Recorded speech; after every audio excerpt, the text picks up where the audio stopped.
지금 잠시 기도하신 후에 우리 주님 앞에 찬양과 예배 드리시겠습니다. 거룩하신 아버지 하나님, 오늘도 주님의 전에 나와 시간 주님의 말씀을 들으며 아버지 하나님께 찬양 드리게 하심을 감사드립니다. 매일 하루하루 아침을 주님 새롭게 하시니 오늘 이 시간에도 너무나도 감사드립니다. 저희들의 마음에 충만한 그러한 예배가 되게 하시고 오늘 하나님께서 이 자리에 함께 하시는 그러한 거룩한 산제사가 되도록 주님 인도하여 주시옵소서. 모든 것 감사드리며 예수님의 이름으로 기도드렸사옵나이다. 아멘. 우리 힘차게 박수 치시면서 우리 주의 친절한 팔에 안기세 우리 주의 앞에 찬양 올려드리시겠습니다. 주의 친절한 팔에 안기세 우리 마음이 평안하리니 항상 기쁘고 복이 되겠네. 영원하신 팔에 안기세 주의 팔에 그 크신 팔에 안기세 주의 팔에 영원하신 팔에 안기세. 날이 갈수록 주의 사랑이 주를 광명하게 비치고 천성 가는 길 별이 가리니 영원하신 팔에 안기세 주의 팔에 그 크신 팔에 안기세 주의 팔에 영원하신 팔에 안기세. 주의 보좌로 나아갈 때에 기도 참이 소리 외치고 법과 두려움 없어지리니 영원하신 팔에 안기세 주의 팔에 그 크신 팔에 안기세 주의 팔에 3절 다시 찬양하십니다. 주의 보좌로 나아갈 때에 기뻐 참이 소리 외치고 겁과 두려움 없어지리니 영원하신 팔에 안기세 주의 팔에 그 크신 팔에 안기세 주의 팔에 영원하신 팔에 주의 팔에 주의 팔에 그 크신 팔에 안기세 주의 팔에 영원하신 팔에 안기세.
예수님 찬양 받으소서. 예수님 찬양 받으소서. 예수님 찬양 받으소서.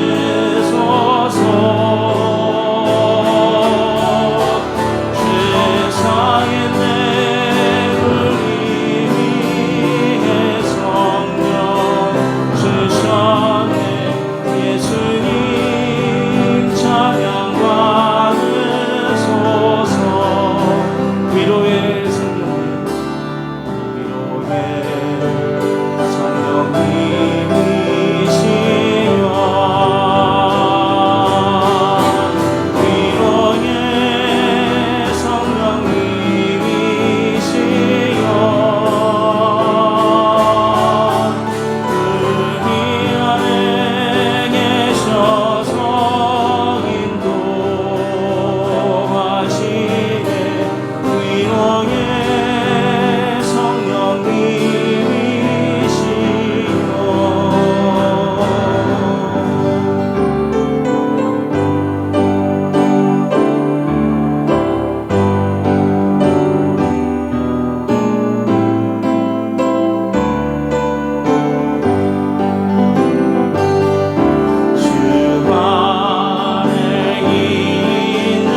영광 찬양 임재로 하나님 앞에 찬양 올려드리시겠습니다.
이곳에 앉으소서. 이곳에서 드리는 예배를 받으소서. 주님의 이름만이 오직 주의 이름만 이곳에 있습니다. 이곳에 오셔서 이곳에 앉으소서. 이곳에서 드리는 예배를 받으소서. 주님의 이름만이 오직 주의 이름만 이곳에 있습니다. 오늘은 성찬 예배로 하나님 앞에 드려집니다. 주님이 나를 위해 십자가에 달려 죽으시고 부활하신 그 의미를 다시 한번 기억하는 예배입니다. 우리의 온 마음과 온 정성으로 주님을 만나는 귀한 예배가 되기를 주님의 이름으로 축원합니다. 우리 다 같이 신앙 고백 드리겠습니다. 전능하사 천지를 만드신 하나님 아버지를 내가 믿사오며 그 외아들 우리 주 예수 그리스도를 믿사오니 이는 성령으로 잉태하사 동정녀 마리아에게 나시고 본디오 빌라도에게 고난을 받으사 십자가에 못 박혀 죽으시고 장사한 지 사흘 만에 죽은 자 가운데서 다시 살아나시며 하늘에 오르사 전능하신 하나님 우편에 앉아 계시다가 저리로서 산 자와 죽은 자를 심판하러 오심이라. 성령을 믿사오며 거룩한 교회와 성도가 서로 교통하는 것과 죄를 사하여 주시는 것과 몸이 다시 사는 것과 영원히 사는 것을 믿사옵나이다. 아멘.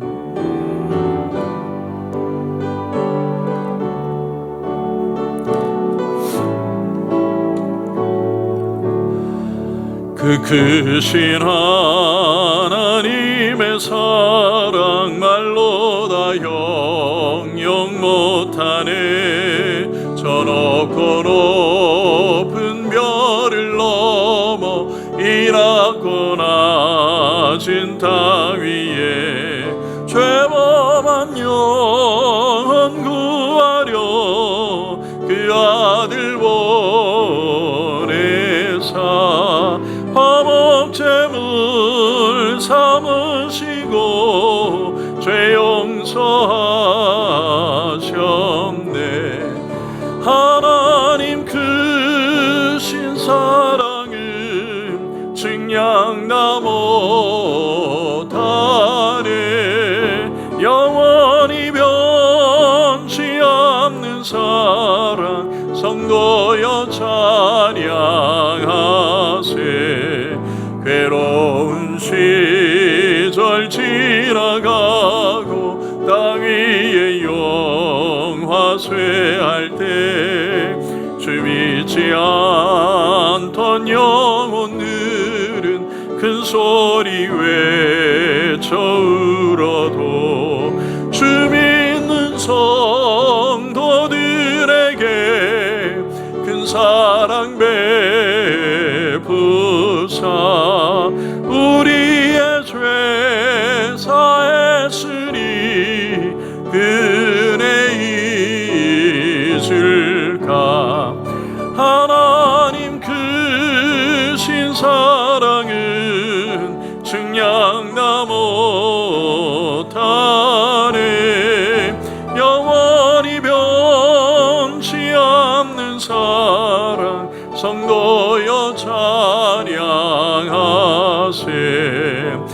하늘을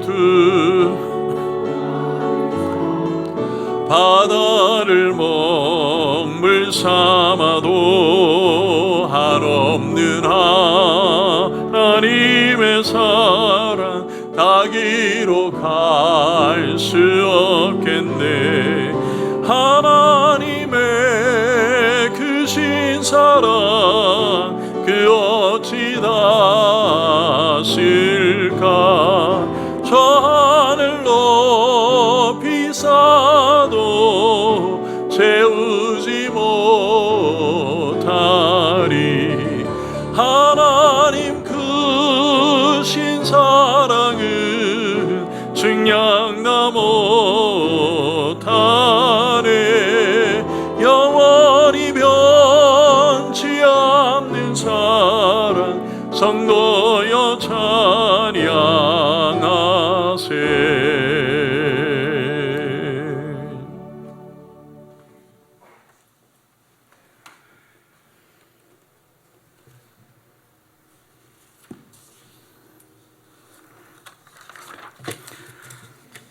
온 천지 만물을 말씀으로 창조하시고 그 귀하신 뜻에 따라 섭리하시는 살아계신 하나님 아버지, 주님의 거룩하심과 존귀하신 손길로 인하여 모든 성도들 주님 앞에 경배와 감사를 올립니다. 여호와는 우리에게 복을 주시고 우리를 지키시기를 원하시고 여호와는 그 얼굴로 우리에게 비추사 은혜 베푸시기를 원하시고 여호와는 우리를 내다보시고 우리에게 평화를 주시기를 원하십니다. 주님, 후회를 하면서도 같은 죄를 반복하는 저희의 미련함을 용서하여 주시옵소서. 우리가 세상으로 눈을 돌린 채 주님을 잃어버릴 때가 너무나도 많습니다. 우리에게 구원의 주님을 찬양하며 오직 주님만이 나의 반석이 되심을 고백하오니 저희를 불쌍히 여기사 저희의 죄짐 사함을 주님께 간구합니다. 우리가 오직 주님만을 바라보며 마음을 열고 귀를 열어 주님이 주시는 말씀을 받기를 원합니다. 저희가 변하기를 원합니다. 주님과 함께 동행하는 삶을 살기를 원합니다.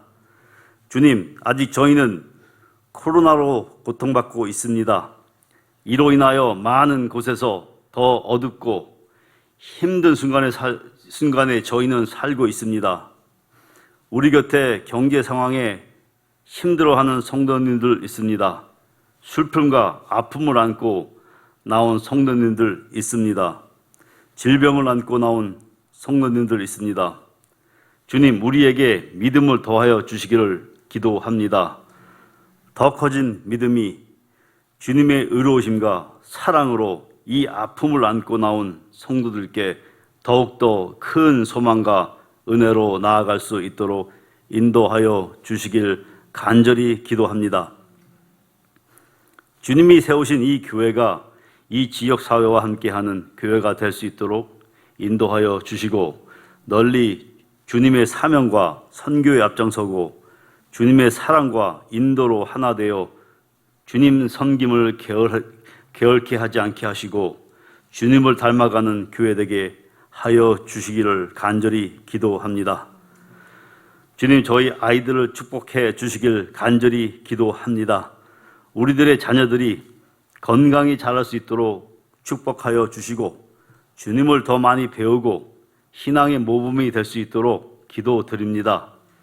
특히 교육부를 맡아 헌신하시는 교육자와 교사들을 축복하여 주시고 그들의 헌신 속에 저희 교육부가 더 많은 열매를 맺을 수 있도록 기도합니다.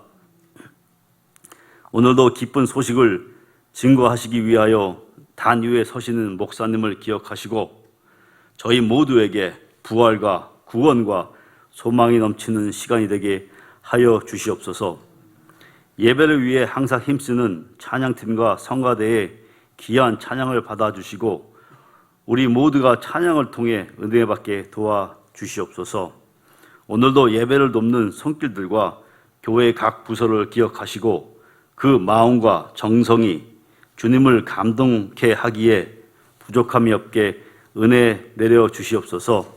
이 모든 말씀을 우리 주 예수 이름을 받들어 기도합니다. 아멘.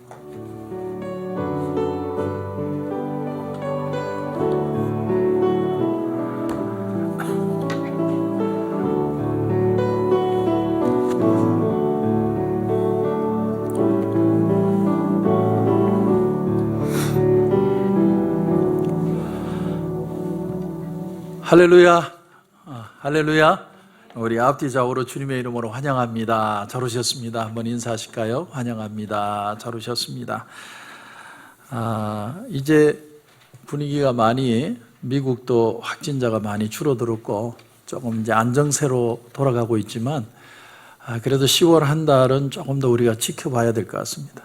이제 연말에 치료제 약이 나온다. 곧 이제 FDA에서 승인을 받으려고 하는데 그 약이 나오면 이제 많이 코로나에 대한 걱정은 사라질 것 같아요.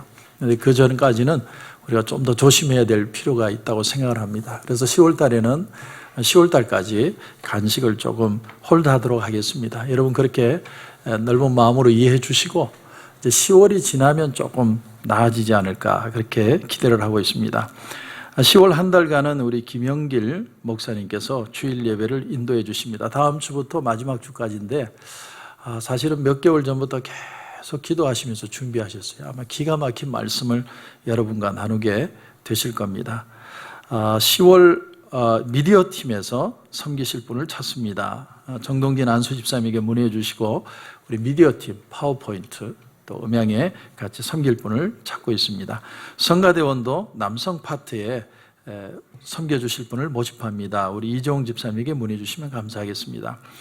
10월 마지막 날이 되면 할렐루야 나잇이 있습니다. 특별히 이번에는 주일인데 주일날 오후에 우리가 밖에서 아이들을 좀 이렇게 좀 거리를 두고 할렐루야 나잇을 하려고 합니다. 캔디를 도네이션 받고 있으니까 사무실에 여러분이 가져다 주시면 감사하겠습니다.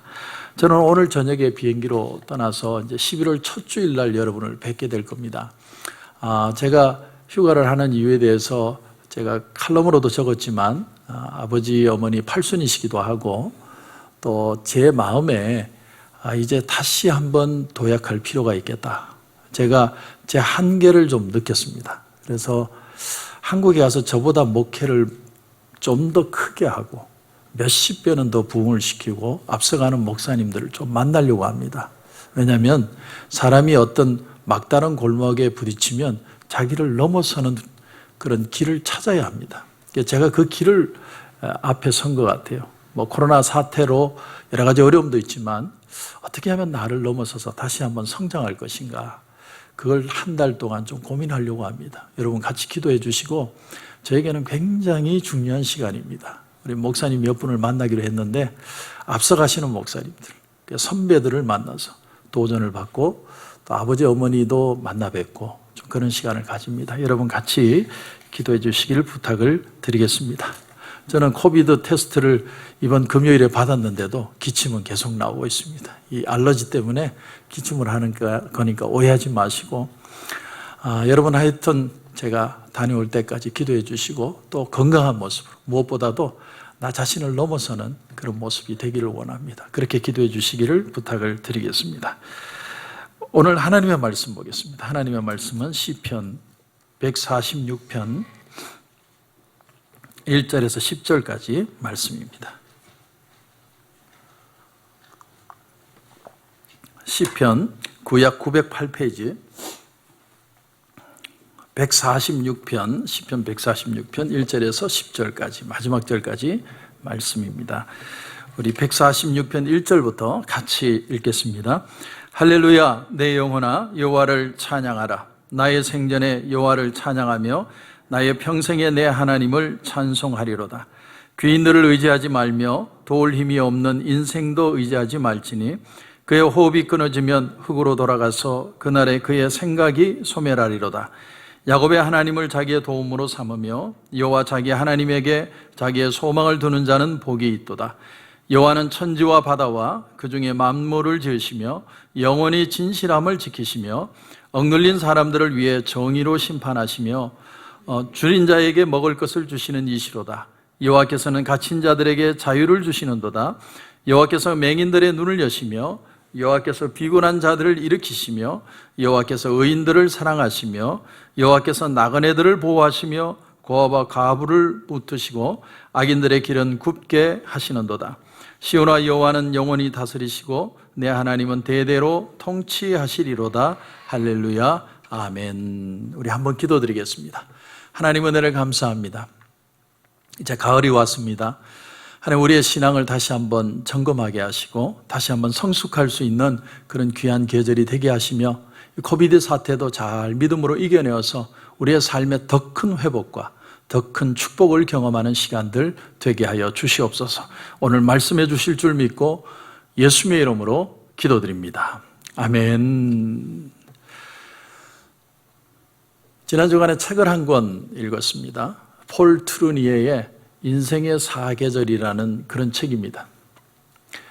사계절이 봄, 여름, 가을, 겨울이 있듯이 우리 인생에도 아이의 시간이 있고 청년의 시간이 있고 성인의 시간이 있고 노년의 시간이 있다. 4개의 단계로 인생을 나눴습니다. 근데 폴 트루니에가 우리에게 하는 말이 뭐냐면 그 단계를 넘어갈 때마다 각 단계마다 특유의 욕구와 충동이 있는데 그것을 해결해야만 넘어갈 수 있다는 것이죠. 여러분, 아이를 보면 아이는 부모를 의존합니다. 그러니까 아이에게 있어서 도덕적으로 선이나 가치나 모든 것들은 우리 아빠, 엄마를 얼마나 기쁘게 해줄 수 있는가, 그것이 기준인 것이죠. 그런데 성인이 되어서도 이 아이의 마음을 넘어서지 못한 사람은 성인 아이의 모습으로 타인의 모습에 의존해서 살아가는 사람들이 많다는 거예요. 그러니까 아이의 단계를 넘어서지 못한 겁니다. 충분히 부모의 사랑을 받지 못했거나 혹은 인정받지 못하고 무시를 당하면서 자란 아이들이 어른이 돼서도 그 마음에 갇혀서 벗어나지 못하더라는 거예요. 자, 그러다가 이제 청년이 되면 청년의 특징 중에 하나가 뭐냐면 모든 걸 다 흑백 논리로 본다는 거예요. 선이 있고 악이 있고 정의롭지 않으면 저 사람은 나쁜 사람이다. 근데 인생을 어떻게 그렇게만 살 수 있겠습니까? 그러다 보니까 자기에게 불이한 일들이 닥치면 그걸 자기의 그 무의식 속에다 다 억제하고 산다는 거예요. 그래서 젊을 때는 내가 누군지를 모르고 사는 겁니다. 내가 생각하는 정의, 흑백 논리의 개념으로 이 세상을 사는데, 근데 그러다가 어느 날 깨닫는다는 거예요. 아, 세상에 완전한 선도 없고 완전한 악도 없구나. 이건 섞여 있는 거구나. 아무리 선한 사람도 흠이 있고 아무리 악한 사람도 미덕이 있을 때가 있구나. 그걸 깨닫는다는 거예요. 그걸 깨닫게 되면서 성인이 된다는 것입니다. 내가 나를 봐도 내가 항상 착한 게 아니고 어떤 때는 그렇게 나쁜 인간일 수가 없어요. 내가 생각하는 게 너무너무 나빠요. 나도 내 자신이 이렇게 선과 악을 왔다 갔다 하는데 성인이 되면서 뭘 느끼냐면 선과 악이 따로 떨어져 있는 게 아니라 통합되는 것이고 그것을 통해서 인간은 성숙해 가는 것이다라는 걸 깨닫게 된다는 겁니다. 그게 성인이 된다는 의미라는 것이죠. 자, 여기서 폴 트루니에는 인간이 성장하려면, 인간이 성숙하려면 4가지를 경험해야 된다 이런 얘기를 합니다. 4가지. 첫째가 뭐냐면 첫째로 사랑을 경험해야 된답니다. 사랑. 사람은 사랑을 경험해야 자기의 단계를 넘어갈 수 있다는 거예요. 사랑이 부족하면 그 아이의 자연적인 발달이 지체되고 나중에는 성인이 되어도 아이처럼 생각한다는 거죠. 근데 사랑을 준다고 할 때 우리가 아무리 부모로서 자녀에게 사랑을 줘도 아이들에게는 그 사랑으로 만족 못하는 결핍이 존재하게 된다는 거예요. 여러분, 부모뿐만이 아니라 내가 존경하는 스승이나 뭐 어떤 사람이나 아무리 그 사람을 따라가 봐도 인간이 완벽하게 우리의 마음을 채워주지 못한다는 걸 살면서 느끼게 됩니다. 목사도 여러분을 완전히 채워줄 수 없어요. 그런데 여러분, 구약을 보면 이 사랑을 경험한 한 사람이 나옵니다. 폴 트루니에는 이것을 하나님의 사랑이라고 표현합니다. 하나님의 사랑만이 우리를 완벽하게 성숙시켜 간다고 얘기를 합니다. 구약성경에 보면 야곱이 나오죠. 야곱은 자기 욕심 때문에 장자권을 뺏기 위해서 자기 아버지 사랑도 속이고 자기의 엄마의 사랑도 이용을 합니다. 결국 그 결과가 뭐냐면 도망자가 되는 겁니다. 자기 처갓집으로 도망을 가요. 그런데 놀라운 사실이 뭐냐면 거기 가서도 속이고 속는 그 시스템 속에 여전히 살고 있다는 거예요. 내가 장자권을 뺏으면 행복할 줄 알았는데 거기에 가보니까 거기서도 여전히 내 인생은 전쟁터와 같다는 거예요. 결국 이 삶의 굴레를 해결하지 못하면 내 인생은 끊임없이 전쟁이에요. 근데 야곱이 그걸 해결을 합니다. 어떻게 해결을 하냐면 야복강 나루터에서 하나님과 씨름하면서 해결을 합니다. 여러분, 사람이나 돈으로 푼 게 아니고 아무리 자기가 돈을 많이 벌어도 그게 해결한 게 아니라 하나님과 씨름하면서 이 문제를 풀어가게 됐다는 거예요. 우리가 고난이 올 때 고난을 두고 누구 남 탓할 필요 없습니다. 사실은 내가 부주의하고 내가 연약했기 때문이에요. 그래서 고난이 오는 겁니다. 그런데 풀어야 돼요. 풀어야만 그 다음 단계로 넘어갈 수 있다는 거예요. 그 방법이 뭐냐면 다른 데서 찾는 게 아니라 야복강에서 하나님과 씨름하면서 하나님과 직접 대면하면서 하나님께 매달리고 하나님 앞에 구하고 내 잘못을 뉘우치고 하나님 앞에 설 때 하나님이 나와 함께 하시는 그 사랑을 통해서 우리는 우리의 모든 아픔과 어려움들을 이겨나갈 수 있게 된다는 사실입니다. 여러분, 마치 내비게이션 같습니다. 저는 내비게이션을 켜놓고도 꼭 한 번씩 딴 동네 갑니다. 생각이 많아서 그래요. 그 내비게이션 아가씨가 말하는 대로 가면 되는데 생각하다가 딴 데로 가버려요. 그런데 딴 동네를 가면 내비게이션이 늘 하는 게 뭐냐면 재설정해 주는 거예요. 목적지로 다시 자리를 잡아줍니다. 하나님도 마찬가지입니다. 우리는 언제나 부족해요. 넘어집니다. 쓰러집니다. 연약함들이 있습니다. 그러나 그럴 때마다 세상을 바라보지 않고 하나님을 바라보고 하나님과 함께하며 하나님 앞에 씨름하면 하나님의 은혜를 통해 우리의 인생을 재설정하십니다. 목표는 바뀌지 않습니다. 그러나 그것을 갈 수 있는 길을 다시 잡아주시는 것이죠.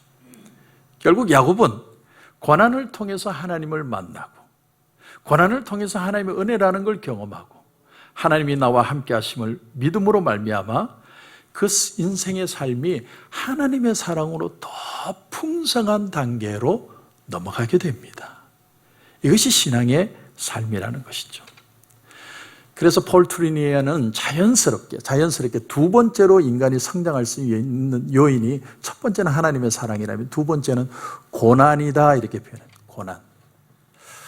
폴 트리니에가 정신과 닥터로 또 많은 사람들을 심리학자로 연구하고 이렇게 대화를 해보니까 자기의 한계를 못 넘어가는 사람들이 너무 많더라는 거예요. 근데 그 사람들이 자기 한계를 못 넘어서는데 자기가 어쩔 수 없는 고난이 오고 아픔이 오니까 그 고난을 통해서 그 사람이 자기의 한계를 넘어가는 걸 보았다는 것입니다. 지난 주간에 새롭게 하소서라는 프로그램을 제가 자주 듣는데 존스 홉킨스 대학의 소아정신과 닥터인 진아영 교수라는 분이 나와서 간증을 하는 걸 들었습니다.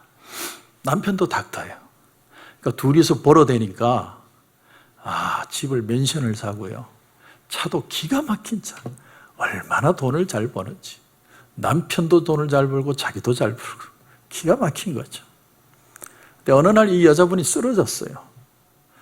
쓰러졌는데 누워있는데 도저히 고통스러워 견딜 수 없어서 일어선 상태에서는 또 어지러워서 도저히 견딜 수가 없어서 또 눕고 누우면 일어서야 되고 일어서면 누워야 되고 너무나 고통스러운 병이 걸린 겁니다. 근데 그 병을 자기가 해결할 수가 없는 거예요. 그래서 주변에 있는 사람들이 다 닥터니까 닥터들에게 상담을 하고 자기를 좀 진단을 내려달라고 하니까 그들이 너무나도 쉽게 하는 말이 뭐냐면 우울증인 것 같다.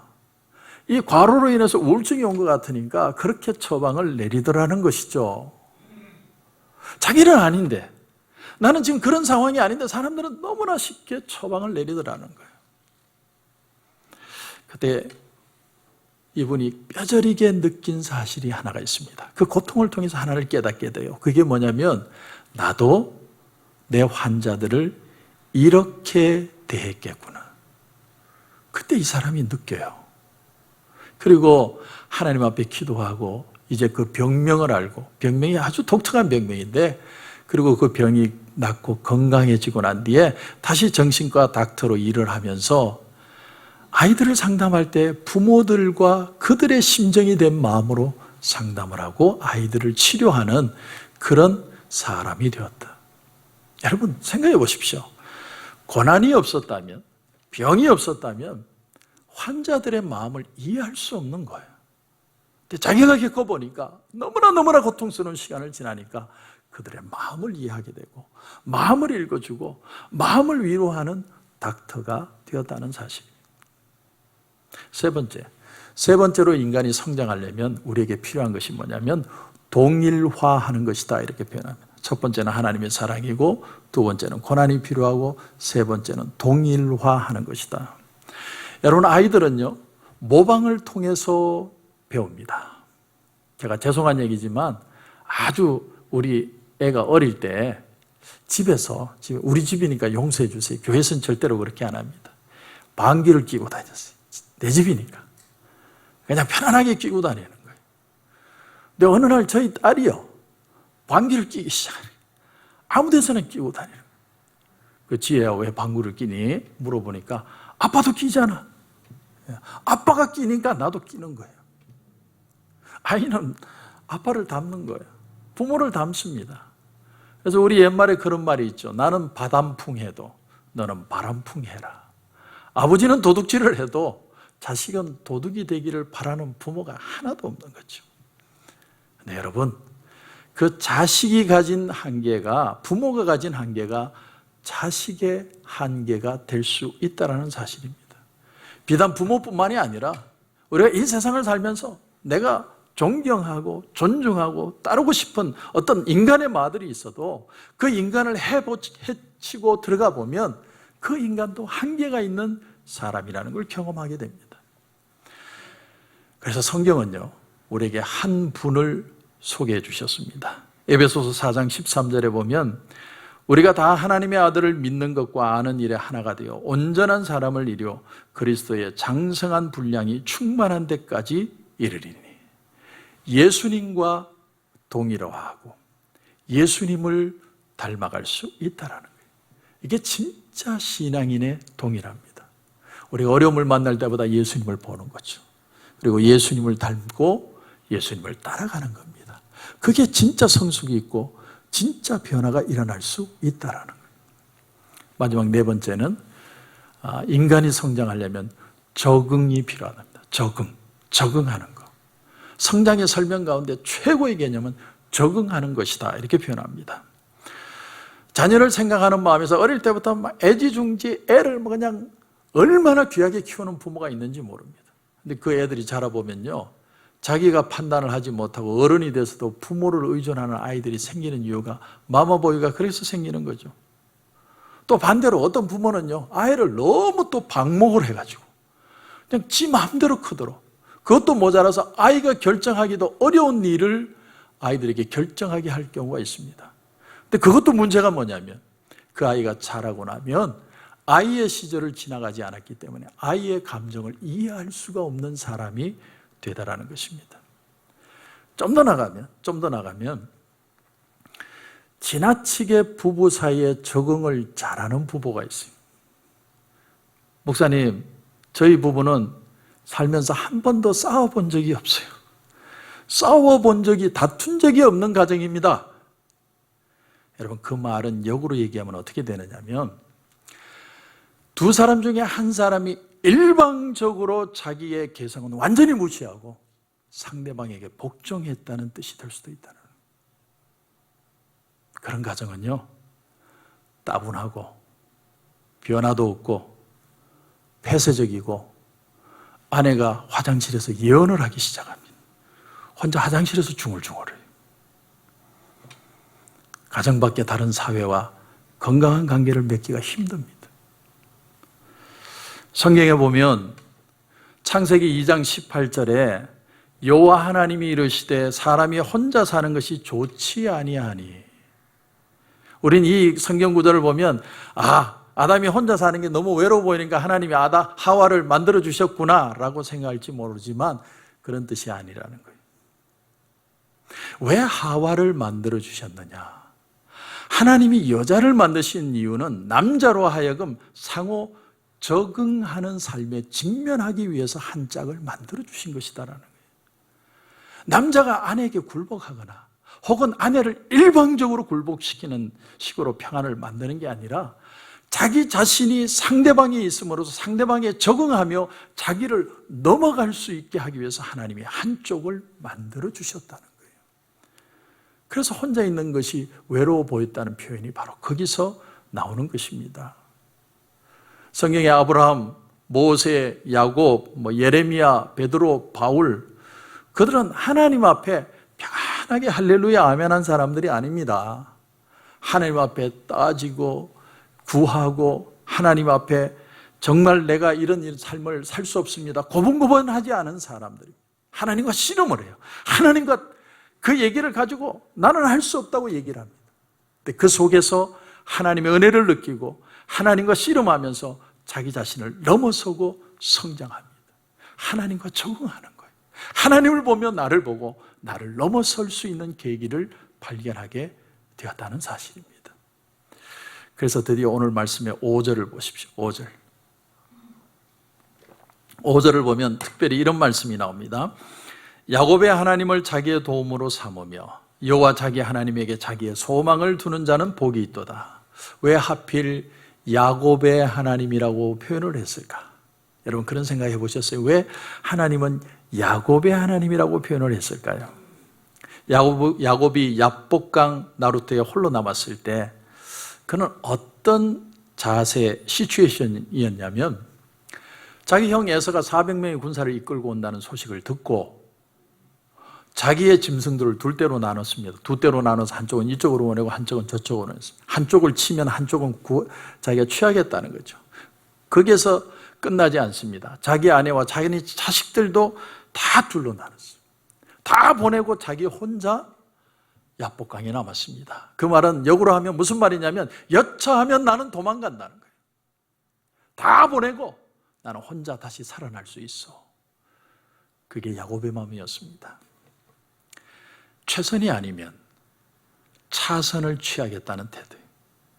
근데 여러분 잘 들으십시오. 하나님은 최선이 아니면 차선의 방법의 기도, 그 기도를 응답하지 않았어요. 차선이 최선을 바라볼 때 하나님은 응답하기 시작합니다. 차선을 넘어서서 최선의 결과, 최선의 내용만을 붙들 때 우리는 간절해질 수 있습니다.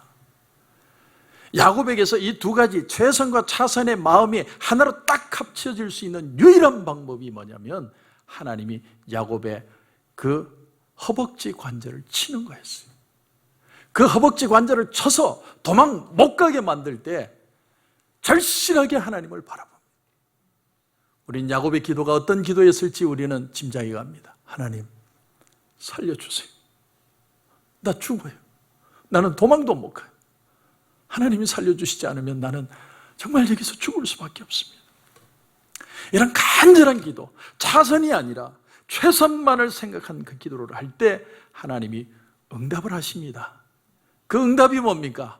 거짓말쟁이던 야곱이라는 이름을 이스라엘로 바꾸시고 하나님을 만나는 경험을 하게 하시고 그 이후로의 삶이 은혜 안에서의 축복의 삶이 되도록 하나님이 인도해 가십니다.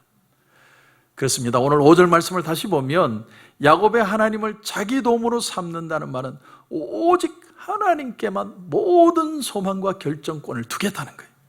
차선이 없어요. 나는 하나님이 최선이에요. 그런 자에게 하나님이 되어 주시겠다는 사실입니다. 그래서 오늘 시편은 특이하게도 첫 절이 이렇게 시작합니다. 이 구절이 첫 절부터 특이합니다. 할렐루야, 내 영혼아 여호와를 찬양하라. 내가 입술로 여호와를 찬양한다는 말은 나오는데 내 영혼으로 하나님을 찬양한다는 게 뭘까? 영혼으로 찬양한다는 건요, 내 속에서 가장 소중한 것으로 하나님을 찬양한다는 뜻입니다. 여러분, 우리가 가장 소중하게 생명처럼 느끼는 게 뭡니까? 여러분, 자식이세요?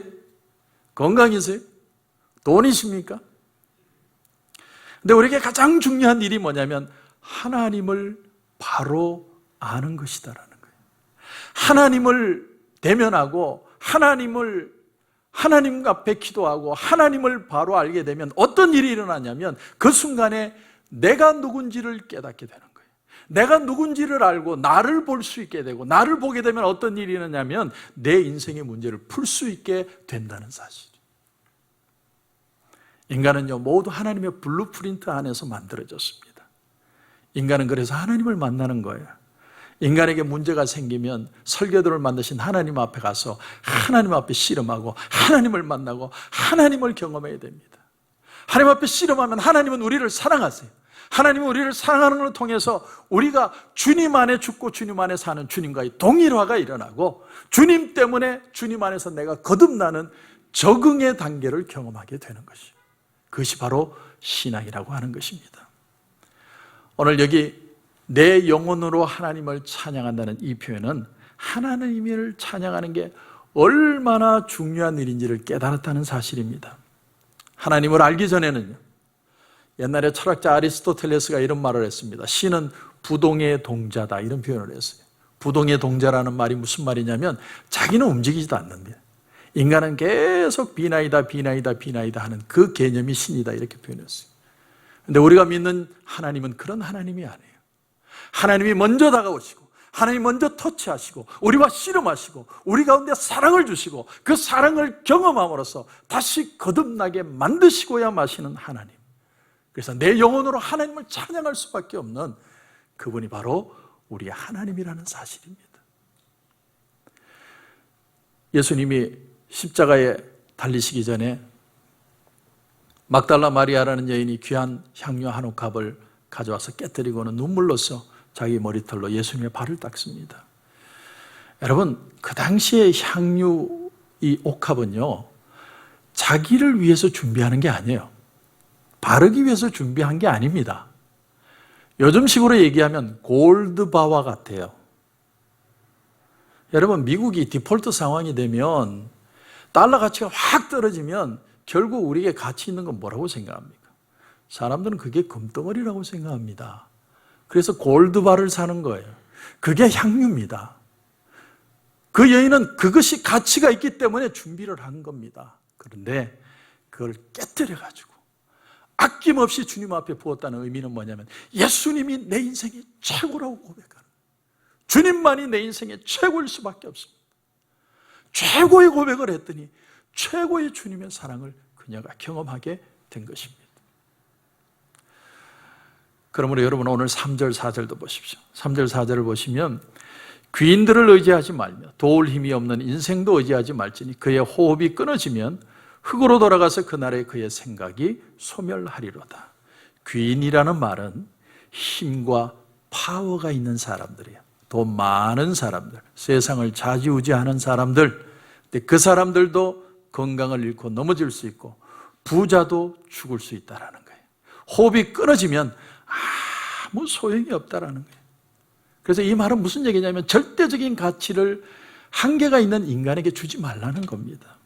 물론 우리가 무조건 사람을 배척할 수는 없죠. 하지만 하나님의 자리를 양보하면서까지 사람들에게 잘해주려고 하지 말라는 겁니다. 이건 이스라엘 백성들에게는 정말 어려운 일이었어요. 왜냐하면 이스라엘 백성들은 약소국입니다. 강대국 사이에 끼어서 어떻게 하면 살아날까를 고민하는 사람들인데 하나님이 그들에게 도전하는 건 뭐냐면 너희들 자체를 나에게 달라는 거예요. 여러분, 신앙은요, 모험입니다. 모험. 내가 안전빵이 아니에요. 모험을 하는 거예요. 하나님께 나를 던질 수 있느냐는 거예요. 던질 때 경험하게 되는 은혜를 우리가 맛보는 것이 신앙이라는 거예요.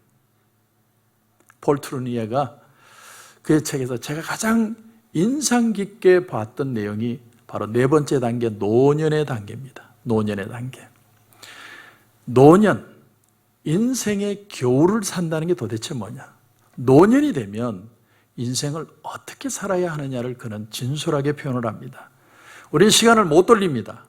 왕년에 내가 잘 나갔던 아니면 사고를 쳤던 그건 지나간 과거예요. 아무리 생각해봐야 의미가 없습니다. 혹은 내가 이런 꿈이 있었는데 내가 사는 건 완전히 다른 길을 왔다. 그래서 이거 다 접고 나는 다시 내 꿈을 향해 뛰어가겠다. 그것도 어리석은 사람이에요.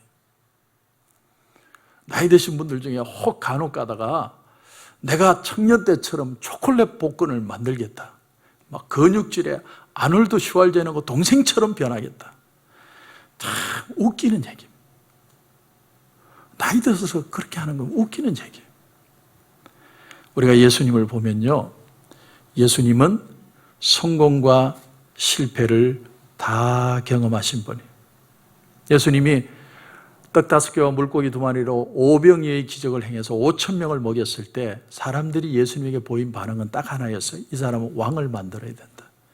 이 사람은 왕 만들면 우리가 다시는 배굶지 않고 살게 할 것이다. 모든 사람들이 왕을 만들겠다고 추앙합니다. 그런데 주님은 그들을 거부하죠. 그리고 이렇게 표현합니다. 내가 십자가를 지고 죽을 것이다. 그때 모든 사람이 떠나가요. 심지어 자기를 따르던 제자들까지 배신하고 다 떠납니다. 마지막에는 나의 하나님 어찌하여 나를 버리셨나이까. 십자가상에서 하느님도 그를 외면하셨습니다. 처절한 고독, 아무도 자기를 바라보지 않는 실패를 경험하는 자리가 십자가의 자리였습니다. 그런데 그 십자가에서 처절한 실패를 경험하고 난 뒤에 주님은 3일이 지나 부활의 아침을 맞이하시게 됩니다.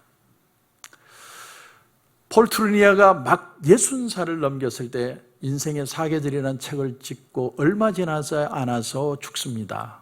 그러니까 거의 마지막에 인생에 적은 작품입니다. 그가 말하기를 노년을 아름답게 사는 방법이 뭘까? 폴 트루니아는 노년이라는 건 자기가 어떤 사람인지를 깨닫는 시간이다, 이렇게 표현을 했습니다. 다시 말하면 노년은 내가 누구인지를 이제는 받아들이는 시간이라는 거예요. 노년이 될수록 인생의 참 의미를 발견하는 시간이다라는 거예요. 중년도 마찬가지입니다. 내가 지금 다시 공부를 해서 다시 사업을 해서 다시 뭘 일으키고 그런 소리 하지 말고 내 인생의 의미를 다시 깨달아가는 시간이 되어야 한다는 거예요. 요셉을 우리가 가만히 생각해 보면 요셉은 형들에 의해서 억울하게 노예로 팔렸습니다. 그런데 그런 파란만장한 세월을 살고 나중에 애굽의 국무총리가 되었을 때 형들을 다시 만나죠. 형들을 만난 뒤에 그의 고백이 뭡니까? 창세기 50장 20절에 보면 당신들은 나를 헤아려 했지만 하나님은 그것을 손으로 바꾸셨다. 요셉은 하나님만 의지했습니다. 소년일 때나 젊었을 때나 성인일 때나 노년일 때나 하나님만 보는 거예요. 그러니까 요셉이 안 흔들리는 겁니다.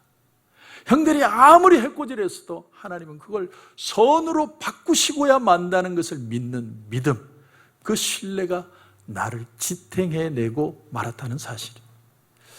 여러분, 여러분의 삶에 별의별 일들이 다 많을 겁니다. 직장의 문제, 여러분의 건강의 문제, 가정의 문제, 아이들의 문제, 재정의 문제, 별의별 문제가 다 우리에게는 닥칩니다. 그런데 여러분에게 있어서 하나님이 진짜 기뻐하시는 게 뭐냐면 하나님을 정말 믿을 수 있느냐는 거예요. 여러분, 하나님 앞에 나를 정말 던질 수 있으세요? 내 영혼으로 정말 하나님을 찬양할 수 있습니까? 이 세상에 찬양받을 분은 캐시가 아니라 하나님이라고 고백할 수 있겠습니까? 스탠리 존스 선교사님, 이분은 타임즈의 표지 모델로 나올 정도로 선교사 중에 선교사로 꼽히는 분이에요. 근데 이 스탠리 존스 선교사님이 17세에 회심을 했습니다. 15세에 복음을 듣고 17세의 어느 부흥의 셋째 날 밤에 교회를 가는데 집을 나서서 걸어가다가 갑자기 기도하고 싶은 마음이 들었대요. 다시 집으로 돌아와서 하나님 앞에 기도하기 시작했습니다. 기도를 하는데 자기도 모르는 이런 기도를 하고 있더래요. 주님, 오늘 저를 구원해 주세요. 무슨 뜻인지도 모르고 하나님, 오늘 이 밤에 저를 구원해 주십시오. 그런 뜨거움을 가지고 기도한 후에 교회를 뛰어갔다 이렇게 표현합니다. 뛰어갔다. 평소에는 그냥 걸어서 갔는데 그날은 뛰어갔대요. 뛰어가서 본당의 맨 앞자리에 앉았다. 맨 앞자리. 맨 앞자리에 앉아서 선교사님의 설교를, 부흥사의 설교를 듣고 이제 결단의 시간이 됐는데 앞으로 나오라고 할 때 앞에 나가서 기도를 하려고 앞에 무릎을 꿇는데 천국이 자기 영에게 들어오는 놀라운 경험을 합니다. 그러면서 그때 자기 안에 7가지가 변하는 역사를 경험했대요. 여러분 잘 들어보십시오. 내가 정말 하나님을 경험하면, 은혜를 경험하면 일어나는 7가지. 첫째는 하나님께 용서받았다는 느낌이 강하게 들더라. 하나님이 나를 용서하셨다. 두 번째는 내가 정말 고향에 돌아왔다. 여기가 내 본향이라는 느낌이 강하게 들더랍니다. 세 번째는 삶의 방향이 분명해지면서 삶의 목적을 찾게 되었다는 거예요. 내가 세상을 살아야 될 이유를 발견하게 된 겁니다.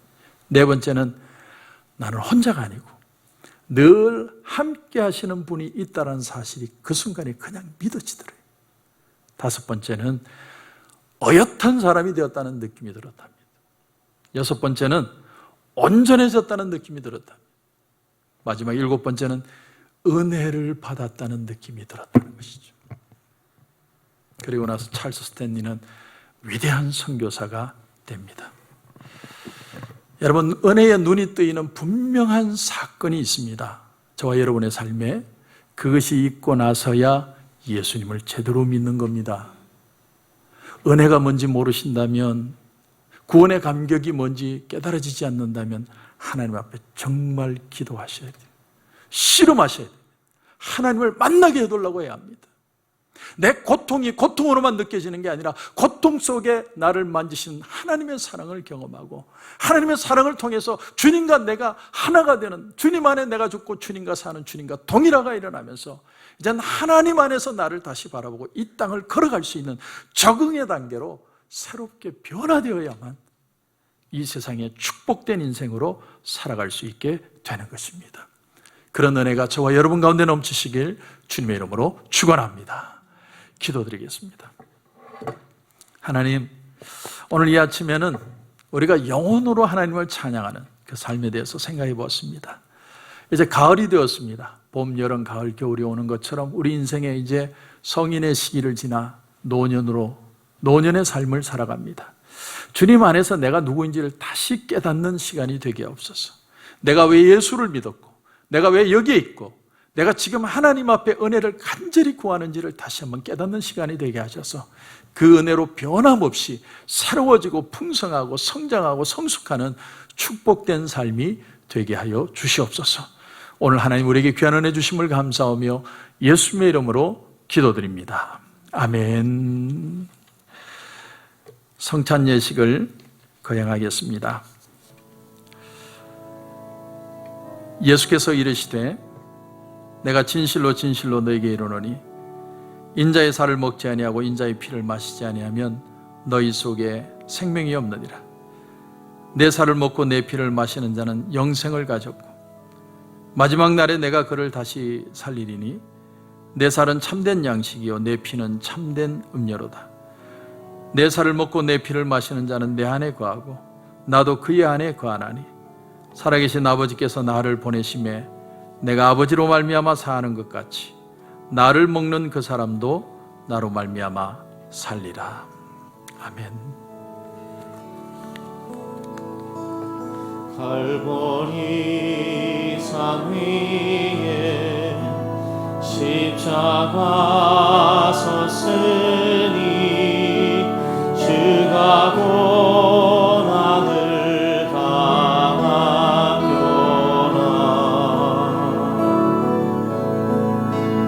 험한 십자가를 내가 사랑함을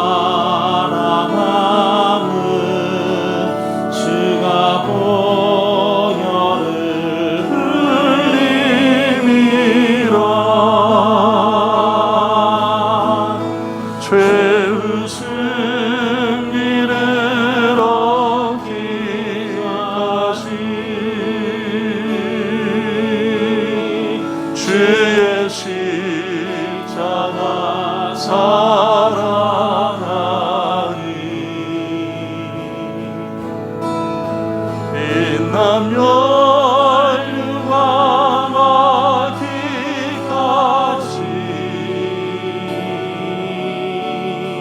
험한 십자가 붙들겠네.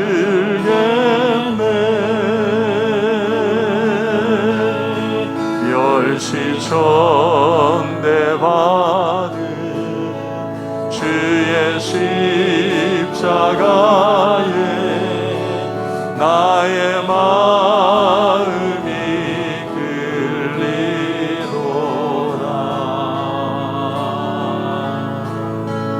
귀한 어린 양이 세상 죄를 지고 험한 십자가 지셨도다.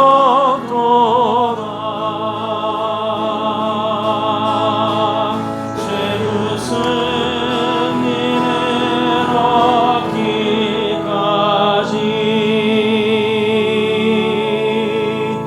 주의 십자가 사랑하리.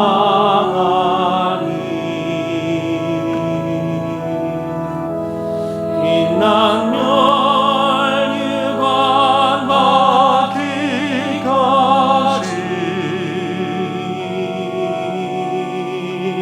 험한 십자가 붙들겠네.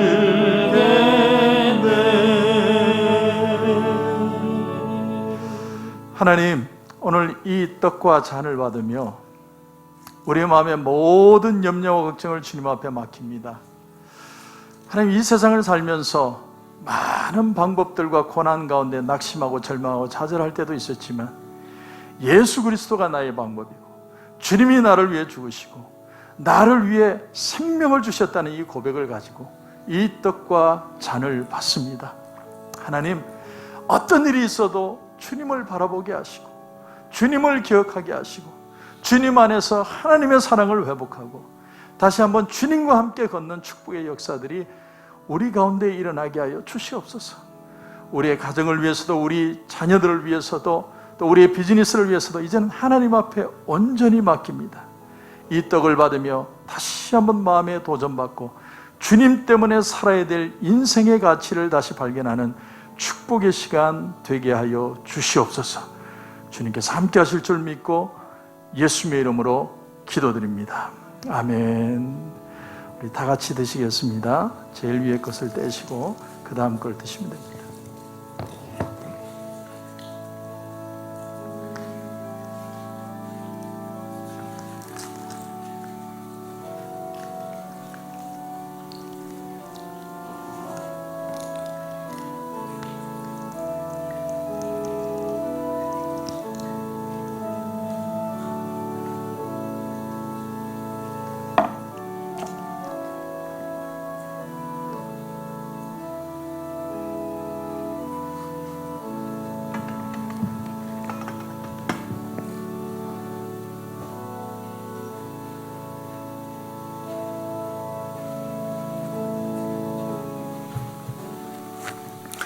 여러분, 아픈 부위에 손을 얹어주시기 바랍니다. 문제가 있는 분들은 가슴 위에 손을 얹어주시기 바랍니다. 아버지 하나님, 우리에게 생명을 주셔서 감사합니다. 오늘도 우리가 호흡할 수 있고 하나님을 찬양할 수 있고 예배드릴 수 있게 해주셔서 감사합니다. 어려움의 시간 가운데도 우리를 지켜주시고 여기까지 오게 하셨는데 오늘 사랑하는 성도들 아픈 부위에 손을 얹었습니다. 주님, 어떤 환부든 예수 보혈의 능력으로 다시 한번 살아나는 역사가 일어나게 하여 주시옵소서. 오장육부 뼈마디 세포 하나까지도 다시 한번 살아나는 감격을 경험하게 하여 주시옵소서. 나사렛 예수 그리스도 이름으로 명하노니 우리 성도들을 묶고 있는 아픔의 세력, 어둠의 세력들은 묶음을 놓고 떠나갈지어다. 주님의 이름으로 선포합니다. 이제는 어떤 일이 있어도 주님 앞에 무릎 꿇게 하시고 주님과 씨름하게 하시고 하나님의 사랑을 경험하고 승리할 수 있는 우리 모든 성도들 되게 하여 주시옵소서. 주님 은혜를 감사하며 예수님의 이름으로 기도드립니다. 아멘. 우리 다 일어나셔서 하나님 앞에 귀한 예물 드리겠습니다.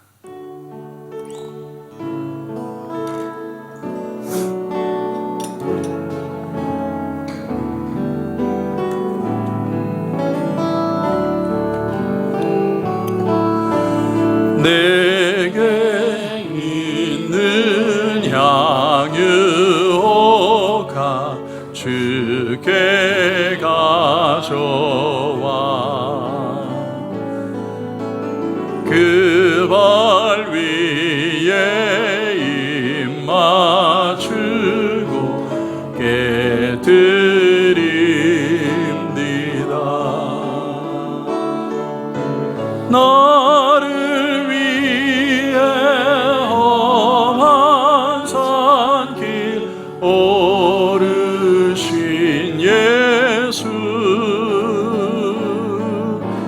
걸음마다 크신 사랑 새겨로 왔네. 주님 은혜를 감사합니다. 오늘 귀한 예물 하나님 앞에 올려드립니다. 하나님, 내게 생명을 주신 분이 하나님이시고 나를 축복하시는 분도 하나님이신 줄 믿고 믿음의 고백을 드립니다. 하나님, 드려지는 예물마다 하나님 흔들어 넘치는 하나님의 축복을 경험하게 하여 주시옵소서. 11조로 감사로 선교로 구제로 건축으로 비전으로 주일 헌금으로 일일이 구별하여 드립니다. 하나님, 어떤 상황에서든 하나님 앞에 감사를 배우게 하시고 그 감사가 축복으로 변하는 놀라운 역사들을 경험하게 하여 주시옵소서. 하나님, 이삭이 그 해에 100배의 축복을 받은 것처럼 우리 성도들도 그런 실제적인 축복을 경험하게 하시고 이 땅을 살며 믿음으로 승리하는 귀한 삶이 되게 하여 주시옵소서. 주님 은혜 감사하고 예수님의 이름으로 기도드립니다. 아멘. 이제는 우리 주 예수 그리스도의 은혜와 우리 하나님 아버지의 무한하신 사랑과 성령님의 감화, 감동, 위로, 충만, 교통하시는 역사가 이제는 하나님의 사랑을 경험하고 하나님과 동일화됨을 경험하고 이제는 하나님의 은혜를 적응하고 믿음으로 승리하기를 소원하는 여기에 고기 숙인 우리 성도들과 가정과 직장과 사업도 위해 이제로부터 영원토록 함께 없으시기를 간절히 축원하옵나이다. 아멘.